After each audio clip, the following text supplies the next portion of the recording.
नमस्ते बच्चों, प्रश्नावली 43 में आप सभी का स्वागत है। आज हम गोस्वामी तुलसीदास जी के कोर्स में आए हुए छंद को पढ़ेंगे। आज का हमारा ये छंद तुलसीदास जी से संबंधित अंतिम छंद होगा और इसके पश्चात हम रसखान को पढ़ेंगे। तो चलिए आरंभ करते हैं आज के छंद को। तो बच्चों, आज का जो पद्यांश है वह है सुनी सुंदर बैन सुधारस स्याने और बिगसी मनोमंजुल कंजकली। तो आज हम इस पद्यांश की व्याख्या कर रहे हैं और संदर्भ हमारा पूर्वत ही रहेगा। और पूर्वत कैसे रहेगा ये भी देख लेते हैं। तो यहाँ पर संदर्भ इस प्रकार रहेगा कि प्रस्तुत छंद हमारी पाठ्य पुस्तक काव्य संकलन के द्वितीय पाठ वन पद पर से लिया गया है। प्रस्तुत छंद राम काव्यधारा के प्रतिनिधि कवि लोकनायक गोस्वामी तुलसीदास द्वारा रचित ग्रंथ कवितावली के अयोध्याकांड से लिया गया है। अब हम इस पद के प्रसंग को देख लेते हैं। तो प्रस्तुत पद का जो प्रसंग है वह है, प्रस्तुत पद में ग्रामीण वधू सीता जी से उनके पति के विषय में जानकारी करना चाहती हैं। इस पर सीता जी उन्हें संकेत से ही सब कुछ बता देती हैं। अब हम इस पद की व्याख्या कर लेते हैं। तो यहाँ पर गोस्वामी तुलसीदास जी लिखते हैं, गांव की स्त्रियों की अमृतवाणी या मीठी बोली को सुनकर सीता जी समझ गई कि स्त्रियां बहुत चतुर हैं और वह बिना पूछे हुए मानेगी नहीं।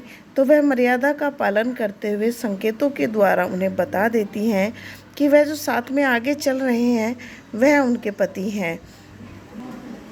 इस प्रकार इशारा करके कुछ समझाती हुई सीता जी मुस्कुराती हुई आगे बढ़ गई।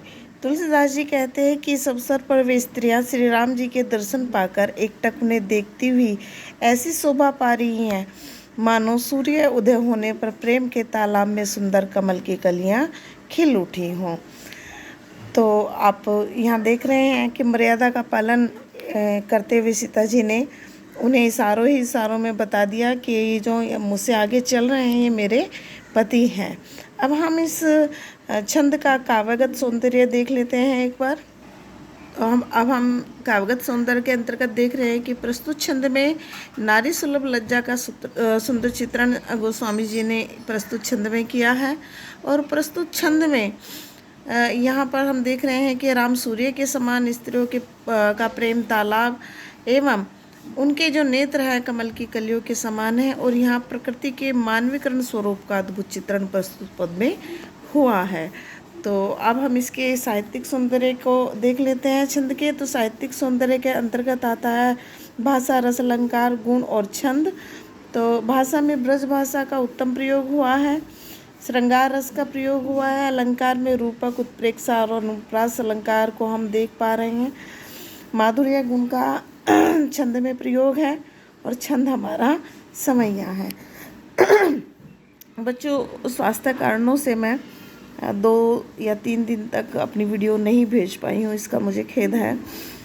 और अब हम आगे रसखान, सुमित्रा नंदन पंत और महादेवी वर्मा के पदों को या काव्य रचनाओं को देखेंगे, उनकी व्याख्या करेंगे, उन्हें सीखेंगे और जल्दी से अपने काव्य संकलन की जो हमारा सिलेबस है उसे कंप्लीट करेंगे। इसके पश्चात गद्य साहित्य के तरफ हम ध्यान देंगे।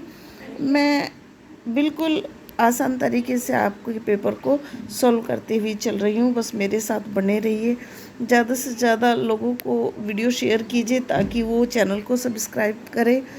आप क्योंकि गर्मियों की छुट्टी चल रही है, मुझे पता है थोड़ा गर्मी का मौसम है और बहुत ज़्यादा गर्मी पड़ रही है, लेकिन फिर भी आप अपनी स्टडी को न छोड़ें, आप लगातार अपनी स्टडी करते रहें। तो आपसे उम्मीद करती हूँ कि आप वीडियो देखेंगे, वीडियो को लाइक ज़रूर करेंगे। तो चलिए फिर कल मिलते हैं। तो ज़्यादा से ज़्यादा शेयर कीजिए, कमेंट्स कीजिए और लाइक कीजिए। तो धन्यवाद।